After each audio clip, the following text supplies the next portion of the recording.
Bismillahirrahmanirrahim. Assalamualaikum warahmatullahi wabarakatuh. Selamat pagi, salam sejahtera bagi kita sekalian. Shalom, salve, Om Swastiastu, Namo Buddhaya, salam kebajikan. Yang saya hormati dan yang saya banggakan, Ketua Mahkamah Agung Republik Indonesia, Profesor Dr. Sunarto, SHMH. Wakil Ketua Mahkamah Agung Republik Indonesia bidang non-judisial, Bapak Haji Soeharto SHMH. Para Ketua Kamar Mahkamah Agung, para Hakim Agung dan Hakim Ad Hoc Mahkamah Agung, seluruh jajaran Mahkamah Agung yang saya hormati dan saya banggakan. Ketua Dewan Perwakilan Daerah Republik Indonesia, Saudara Sultan Bakhtiar Najamuddin, Ketua Mahkamah Konstitusi Republik Indonesia, Dr. Suhartoyo, Ketua Komisi Yudisial RI, Profesor Amzulian Rifai, Ketua BPK RI, Saudari Isma Yatun, Menteri Hukum, Saudara Supratman Andi Aktas,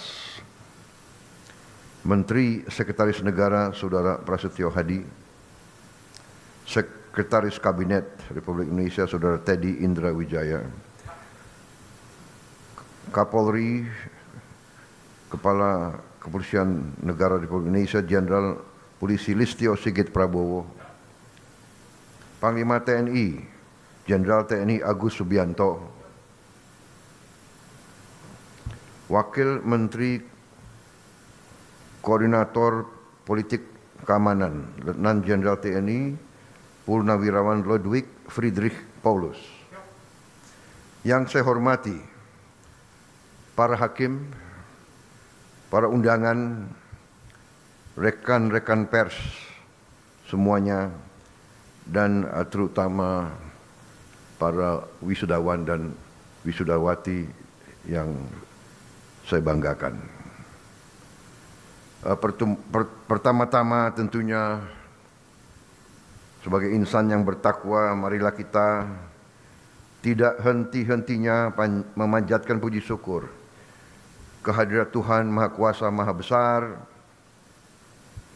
yang memiliki sekalian alam, atas segala karunia yang diberikan kepada kita. Kita masih diberi kesehatan sehingga kita dapat berkumpul di tempat yang sangat terhormat ini, yaitu di Mahkamah Agung Republik Indonesia, pada acara pengukuhan 1451 hakim. Ini adalah suatu kehormatan besar bagi saya. Terima kasih atas undangan ini. Saya merasa penting dan saya merasa perlu untuk hadir di setiap acara yang diselenggarakan oleh setiap lembaga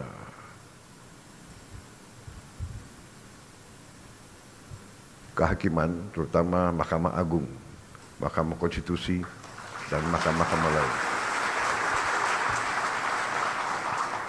Saudara-saudara sekalian,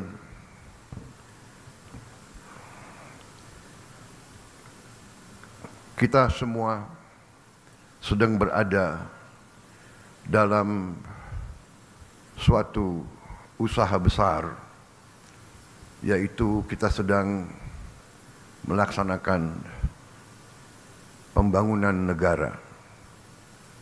Pembangunan sebuah negara adalah perjalanan panjang, ratusan tahun. Pembangunan suatu negara, suatu bangsa itu ternyata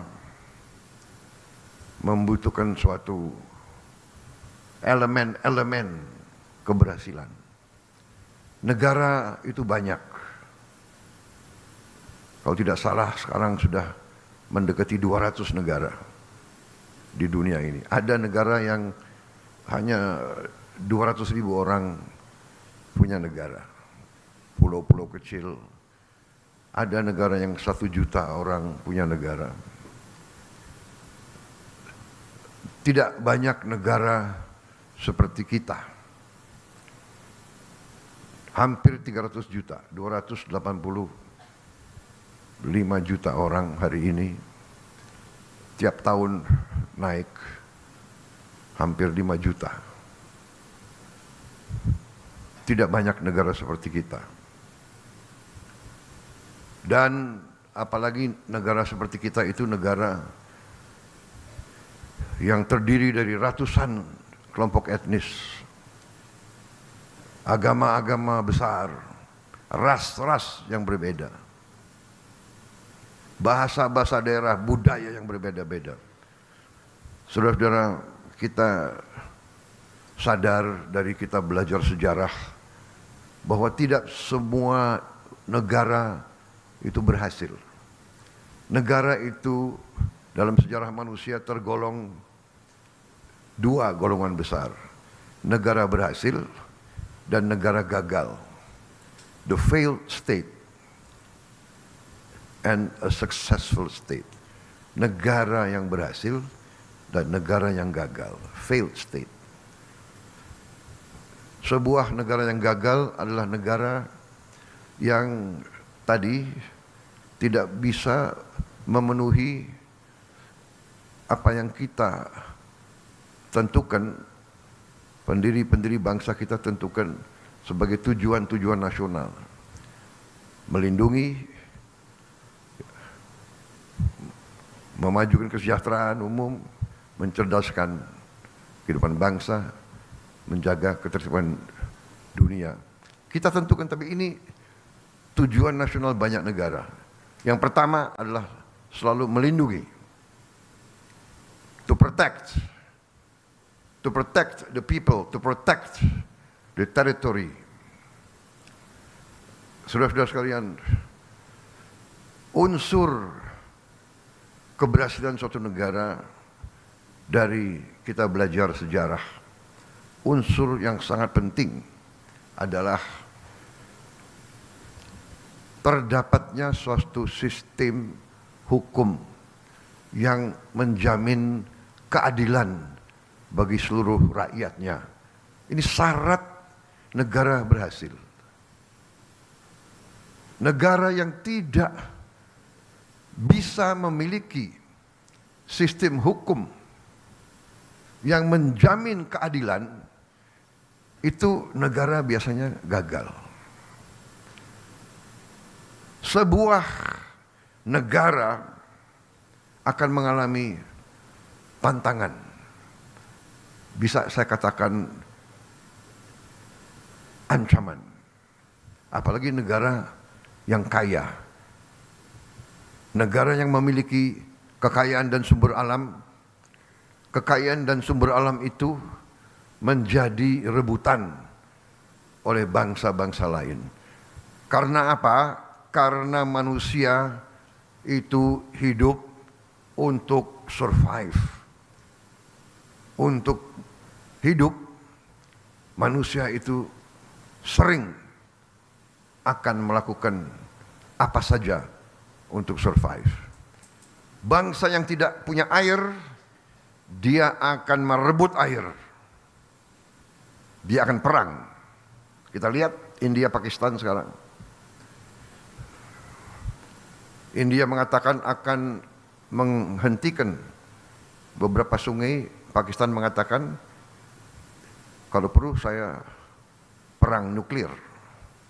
Daripada saya mati pelan-pelan, tidak minum, tidak bisa tanam makanan, saya sekalian aja kita sama-sama mati. Ini survive. Untuk makan demikian. Bangsa yang tidak punya lahan subur akan merebut lahan subur. Demikian mineral yang berharga, demikian energi yang berharga. Bangsa yang tidak punya akan merebut. Bangsa yang punya, negara yang punya sering digerogoti. Jadi negara yang tidak memiliki sistem hukum yang mampu memberi keadilan biasanya tidak stabil, biasanya akan terjadi huru-hara bahkan perang, saudara. Ini pelajaran. Jadi demikian pentingnya yudikatif. Makanya negara modern dari ratusan tahun dikatakan terdiri dari 3 unsur, trias politika, eksekutif, legislatif, yudikatif. Tidak bisa eksekutif hebat, legislatif tidak bagus, yudikatif tidak bagus. It cannot be done.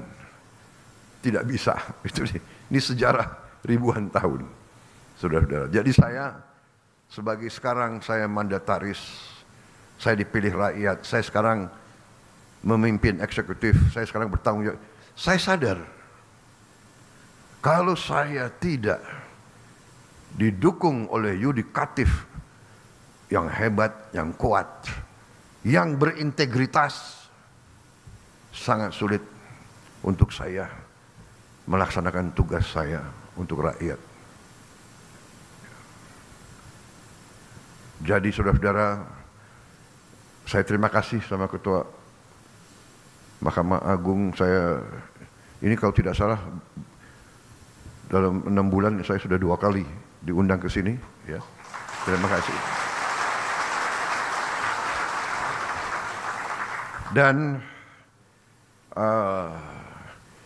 saya tidak mau panjang lebar kasih sambutan karena saudara pasti sudah tahu ujungnya di mana. Betul? Ini pidato ini bagus banget ini.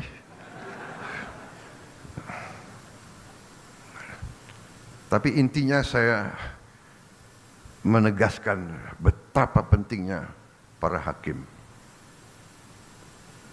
Anda adalah benteng terakhir keadilan.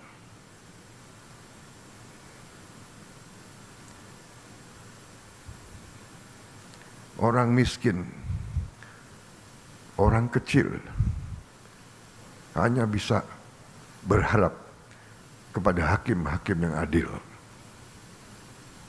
Orang yang kuat, orang yang punya uang banyak, dia bisa berbuat. Dia bisa punya tim hukum yang luar biasa. Tapi orang kecil hanya tergantung sama hakim yang adil. Hakim yang tidak bisa disogok, hakim yang tidak bisa dibeli, hakim yang cinta keadilan, hakim yang cinta rakyat. Saya kira itu yang ingin saya sampaikan, saudara-saudara. Rakyat Indonesia tergantung sama para hakim. Dan saya sebagai mandataris, saya sadar itu, dan karena itu saya perintahkan menteri-menteri saya ingin naikkan gaji seluruh hakim di Indonesia.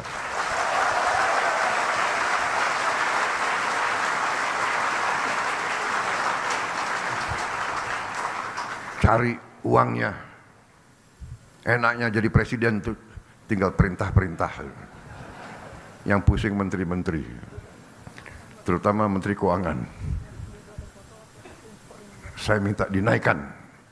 Datang ke saya, segini Pak, kurang.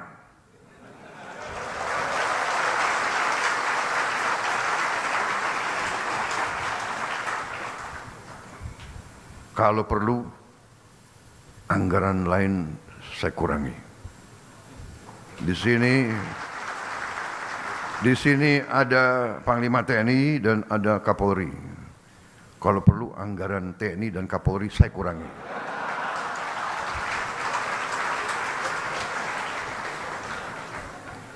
Percuma kita punya polisi yang hebat, tentara yang hebat. Si koruptor, si maling, si bajingan itu begitu ke pengadilan lolos. Kasihan ini anak buahmu, Kapolri. Jadi kita butuh hakim-hakim yang benar-benar tidak bisa digoyahkan, tidak bisa dibeli.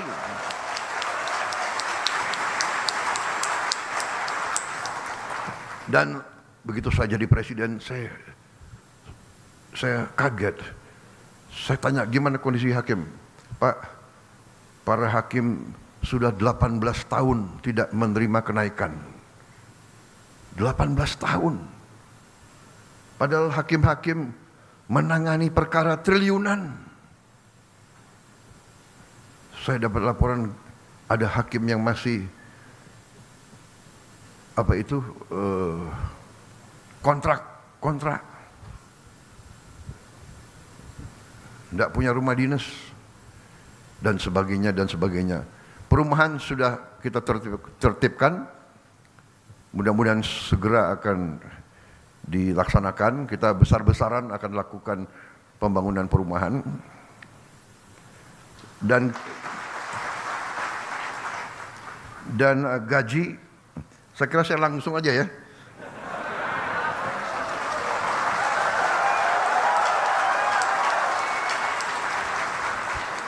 Sebetulnya masalah gaji itu adalah paragraf kelima. Jadi masih ada 1, 2, 3, 4 paragraf lagi. Tapi udahlah, aku langsung aja deh.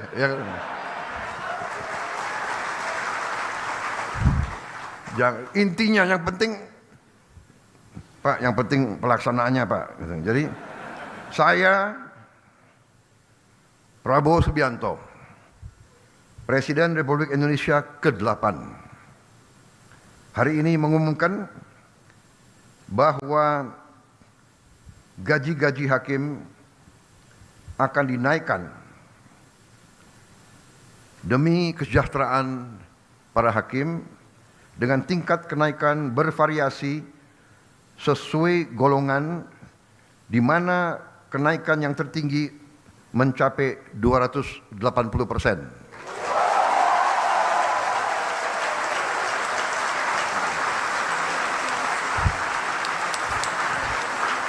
Dan golongan yang naik tertinggi adalah golongan yang paling junior, paling bawah.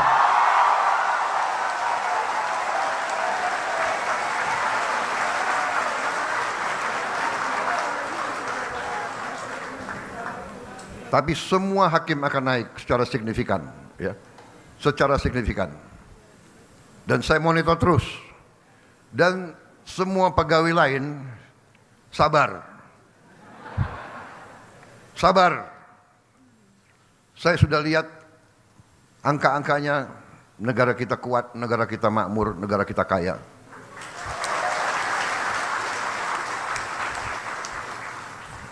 Yang penting kekayaan itu harus kita jaga, harus kita kelola sebesar-besarnya untuk kepentingan rakyat Indonesia semuanya.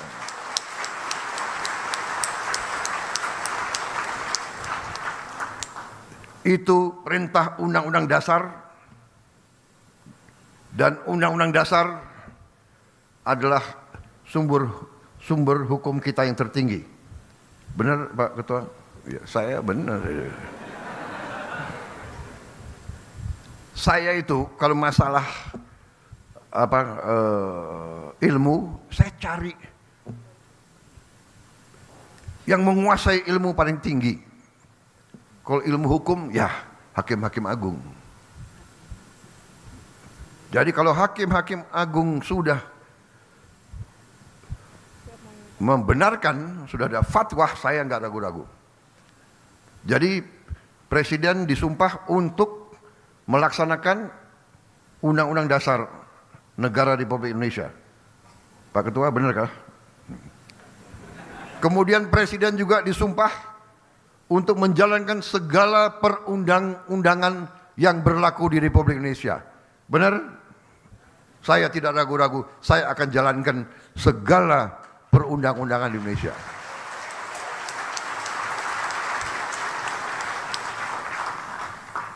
Saudara-saudara sekalian, saya kira cukup sekian.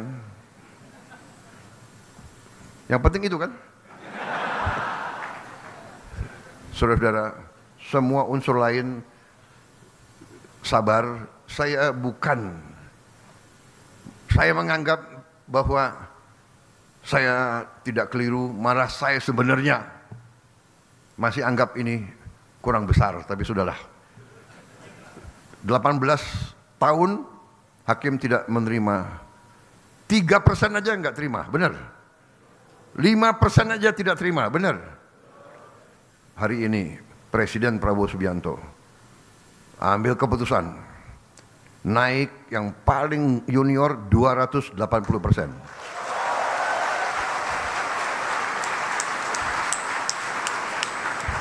Dan itu tidak memanjakan. Itu tidak memanjakan.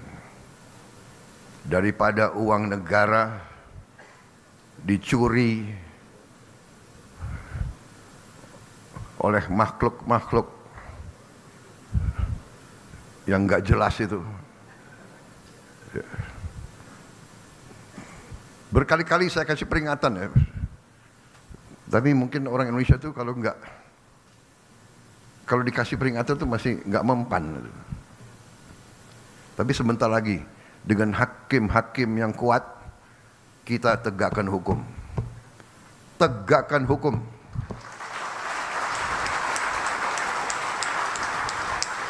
Siapapun melanggar hukum, siapa mau bikin macam-macam, patuhi hukum untuk kepentingan kita semua. Untuk kepentingan kita semua. Saya menjaga supaya orang tidak dipermalukan, tapi saya lihat banyak sekali mereka dikasih tanggung jawab oleh negara, menipu negara, bohong kepada atasan, mencuri uang rakyat, menganggap seenaknya. Tapi jangan khawatir, dengan yudikatif yang kuat, dengan penegak hukum yang kuat, saya percaya polisi akan bekerja dengan sebaik-baiknya. TNI mendukung, kejaksaan semua bekerja. Kita akan tertibkan negara ini. Kita akan bikin Indonesia berhasil karena sistem hukumnya yang baik.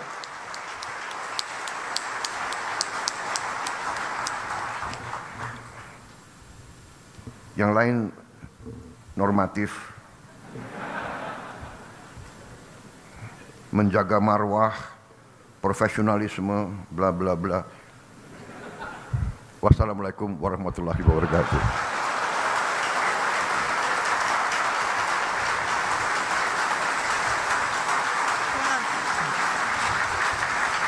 Acara pengukuhan hakim tahun 2025 telah selesai. Terima kasih kami haturkan kepada Presiden Republik Indonesia Bapak Prabowo Subianto.